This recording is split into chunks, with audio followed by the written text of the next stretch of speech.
Muy bien, buenas tardes.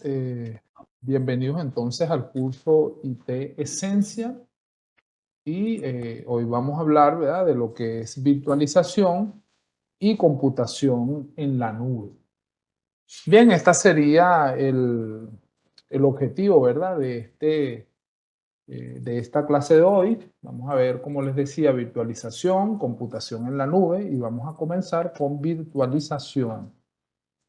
Bien, vamos a ver un video, ¿verdad? Donde vamos a tener la explicación de qué es la nube. En esta explicación en video aprenderás qué es la nube, por qué necesitamos la nube, para qué se utiliza, almacenamiento y uso compartido de datos y servicios y ventajas. Bien, entonces veamos el video.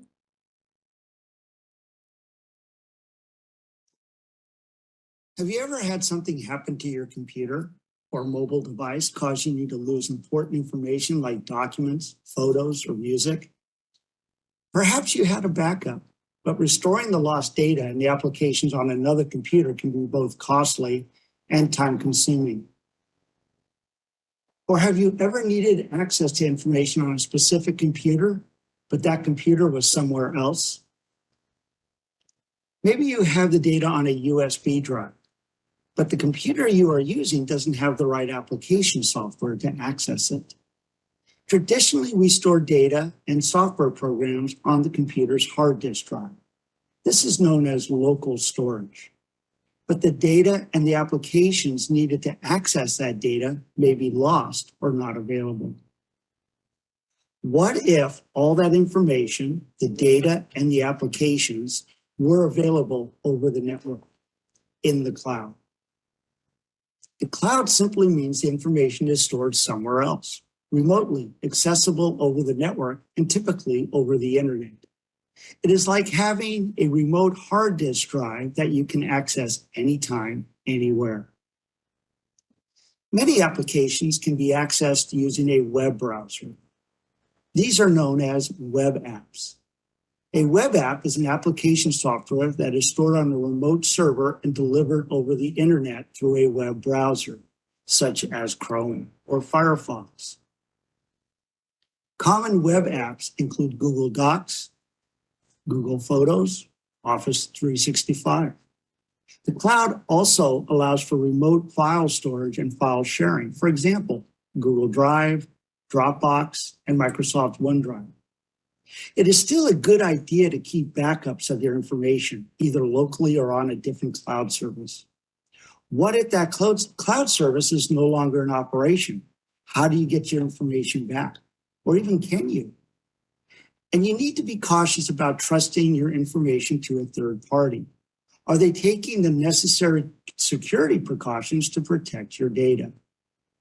What if the cloud company loses your data or has a data breach and someone now has access to all your information?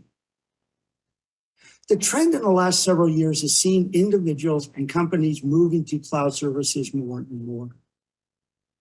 The cloud offers many advantages, including always-on availability, being able to access your data anytime, anywhere. Independence from a single point of failure, no longer dependent on that data or software only being available on a single device or computer. Improved collaboration, allowing people to share information and collaborate more easily. Easier software maintenance. The company operating the cloud services handles all the software upgrades and maintenance. The point is that these services exist outside of your environment. And because these services have traditionally been represented as a cloud icon in topology diagrams, we now say that these services are in the cloud. Bien, entonces vemos aquí, ¿verdad? El punto de partida donde nosotros vemos, ¿verdad?, que el nacimiento de esto denominado nube no es más que una manera de entonces proteger nuestros datos. Incluye una serie de servicios necesarios para el usuario con la finalidad de que tenga disponibilidad, por ejemplo, en todo momento, ¿verdad? Esos serían algunos de los aspectos relevantes de la nube. Y bien, vamos a continuar. Hablemos entonces de virtualización, ¿verdad? Computación en la nube. La virtualización permite que una sola computadora aloje varias computadoras virtuales independientemente, denominadas máquinas virtuales, bien, que comparten el hardware de la computadora host. El software de virtualización separa el hardware físico real de las instancias. La imagen de una VM se puede guardar como un archivo y luego volver a iniciarse cuando sea necesario. Entonces eso nos da cierta movilidad. La computación en la nube separa las aplicaciones del hardware. Los proveedores de servicio como Amazon Web Service, AWS, poseen y administran la infraestructura de la nube. La virtualización es la base que admite la computación en la nube. Aquí vemos la implementación de servidores tradicionales. Este tipo de servidores lo íbamos a conseguir o se conseguían dentro de lo que era una empresa, ¿verdad? Que contenían pues las aplicaciones y los servicios. Estos servidores también tenían mucha capacidad de RAM, CPU y varios dispositivos de almacenamiento grandes. Sus desventajas, pues se desperdiciaban muchos recursos, se traducían como un único punto de falla, lo cual quiere decir que si uno de estos equipos se dañaba, inmediatamente ese servicio que proporcionaba dejaba de funcionar. Y pues a medida que se implementaban nuevos servicios, entonces también se veía la necesidad de tener mucho más hardware, ¿verdad? Mucho más dispositivos. La virtualización de servidores aprovecha los recursos inactivos para reducir el número de servidores requeridos. Se utiliza un programa denominado hipervisor para administrar los recursos de computadora y diversas VM. Proporciona a las VM acceso al hardware en la máquina física, como la CPU, la memoria, controladores discos y NIP.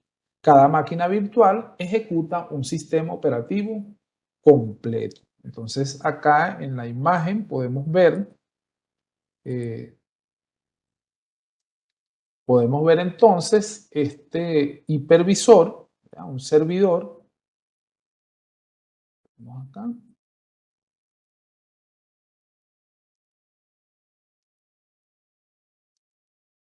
Ya tenemos un servidor, en este caso denominado el servidor 2,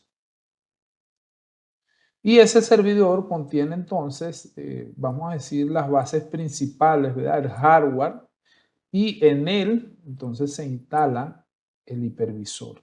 Dentro de este hipervisor entonces podemos instalar varios sistemas operativos, ¿ya? Como que si fuese una computadora individual. Aquí tenemos, por ejemplo, un servidor que genera direcciones IP dinámicas, un servidor Active Directory, en el caso de Windows, ¿verdad? A ver, aquí tenemos un servidor Radius bajo Linux y aquí tenemos otro servidor NMS también bajo Linux. ¿Qué es lo que significa esto? Que nosotros en un mismo computador vamos a poder entonces instalar varios sistemas operativos. ¿Qué ventajas nos ofrece la virtualización de servidores? Nos permite un mejor uso de los recursos, se requiere menos espacio, se consume menos energía, se reducen los costos, aprovisionamiento más rápido de servidores, tiempo de actividad maximizado, recuperación tras desastres mejorada y soporte para sistemas antiguos. Virtualización del lado del cliente. La virtualización del lado del cliente permite que los usuarios ejecuten máquinas virtuales en su computadora local. Permite a los usuarios probar nuevos sistemas operativos y software o ejecutar software más antiguo. La computadora host, ¿verdad? En este caso es la que, digamos, donde se instala la máquina virtual, es una computadora física, ¿verdad? Y la controla el propio usuario. El sistema operativo host es el sistema operativo de la computadora host y el sistema operativo invitado es el sistema operativo que se ejecuta en la máquina virtual. Aquí vemos en esta imagen algo de la topología de funcionamiento, ¿verdad? De la arquitectura de ese sistema, ¿no? Entonces nos conseguimos con una máquina física que tiene un sistema operativo, bien sea Windows, bien sea Linux, y luego dentro de ese sistema operativo, en esa máquina virtual, entonces instalamos, ¿verdad? Lo que sería un hipervisor. En este caso tenemos Hyper-V, Virtual PC, VirtualBox, entre otros, ¿verdad? La máquina virtual, entonces, tiene, la propia máquina virtual va a tener su propia aplicación, que es un sistema operativo invitado en este caso, y cada máquina virtual igualmente va a tener su propio sistema operativo bajo sus propios recursos, ¿verdad? Es de mencionar aquí la importancia entonces de que esta máquina virtual tenga ciertos recursos, ¿verdad? Cierta cantidad de memoria y cierta cantidad de alojamiento para poder entonces instalar esos sistemas operativos que pueden ser para realizar eh, análisis de algún programa para una persona, por ejemplo, que se desenvuelve como programador y necesita tener varios sistemas de programación, entre otras cosas.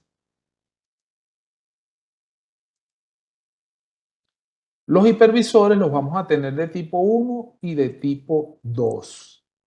El hipervisor de tipo 1 nativo se utiliza generalmente con la virtualización de servidores, por ejemplo, se utiliza en centros de datos y computación en la nube. Los hipervisores de tipo 1 se ejecutan directamente en el hardware de un host y lo administran la asignación de recursos del sistema de la máquina virtual. Entre los hipervisores de tipo 1 se incluye VMware, vSphere, Exi, Xen y el servidor VMware de Oracle. Entonces vemos acá otra vez cómo sería esa arquitectura de este tipo de hipervisores, en este caso de tipo 1. Los hipervisores de tipo 2 alojados se utilizan comúnmente en la virtualización del lado del cliente. Los hipervisores de tipo 2 funcionan con la computadora host para crear y utilizar varias máquinas virtuales. Los hipervisores de tipo 2 incluyen VMware, Workstation, Windows Hyper-V, Oracle y VirtualBox. Digamos que estos, dentro de los más utilizados, vamos a tener entonces VirtualBox, que lo vamos a instalar, lo vamos a ver cómo se instala, y VMware Workstation, otro bastante utilizado, Hyper-V.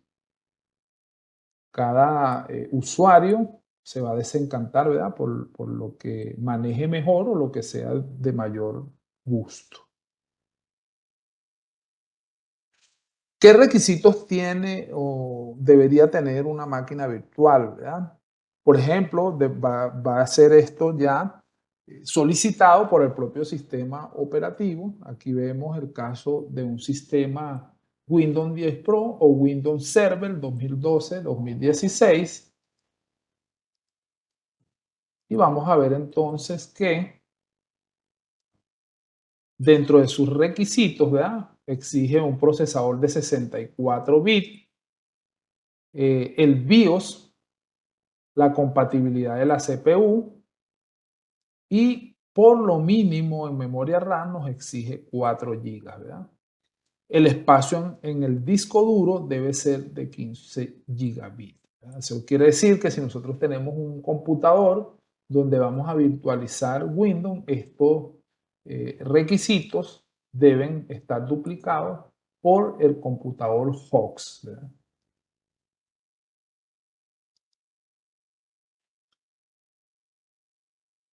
El mismo Windows, ¿verdad? Pero en este caso en el hecho de Hyper-V en Windows 8, también pues nos exige un procesador, un CPU de 64 bits, ¿verdad? Y pues mínimo en RAM 4 gigas, pero como les decía, esto es más exigido por el propio sistema operativo. Por supuesto que si nosotros podemos ampliar a mayor capacidad de memoria, el sistema va a estar mucho más estable y va a funcionar mejor.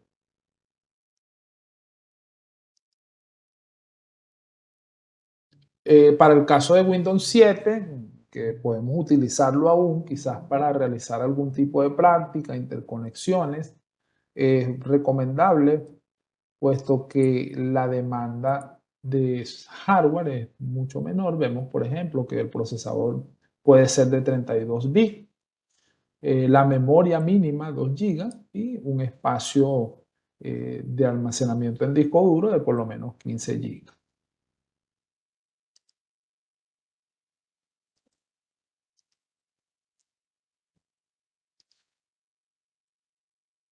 Bien, esta práctica de laboratorio la vamos a realizar, vamos a continuar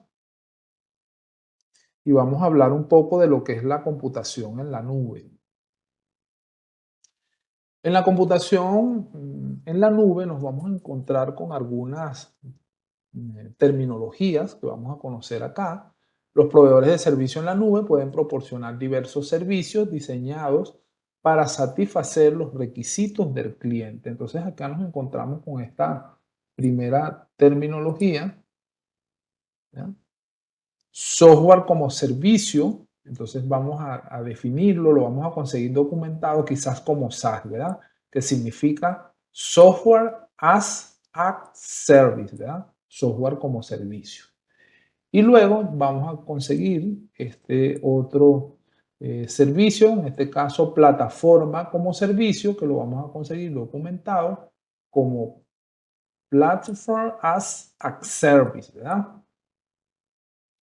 Infraestructura como servicio, Infrastructure as a Service, ¿verdad? No, me disculpan, mi inglés no es muy bueno, pero es más o menos cómo se traduce. Los proveedores de servicios en la nube han extendido el modelo IaaS para también proporcionar TI como servicio. Entonces acá vemos qué significa esto de SaaS, un poquito mejor explicado. Se proporciona las aplicaciones de software, por ejemplo, correo electrónico, el Office 365 a través de la red, en función de una suscripción. Esto es lo que nos otorgaría, ¿verdad? El SaaS. Y acá vemos el PaaS entonces, incluye herramientas y servicios utilizados para distribuir las aplicaciones, incluye el sistema operativo y la pila de aplicaciones, normalmente solicitados por los desarrolladores de aplicaciones de software. Y aquí vemos infraestructura como servicio, que incluye la red, las computadoras virtuales o dedicadas y el almacenamiento. Generalmente es utilizado por los arquitectos de infraestructura y red de la organización. Bien, acá vemos algunas características de la computación en la nube. Evidentemente que acá nos ponen, ¿verdad? A pedido, autoservicio. Esto quiere decir que si nosotros tenemos una demanda, por ejemplo, de almacenamiento muy grande, entonces podemos solicitar esa cantidad de espacio al proveedor de servicios. Rápida elasticidad, eso significa que podemos crecer. Agrupamiento de recursos, entonces nosotros tenemos allí el software, tenemos el hardware, tenemos todas las posibilidades, ¿verdad?, de tenerlo allí en un solo lugar. El servicio a la medida, que va a ir a base del requerimiento del cliente, y por supuesto un amplio acceso a la red. Y bien, con esto concluimos el tema referente a computación y virtualización.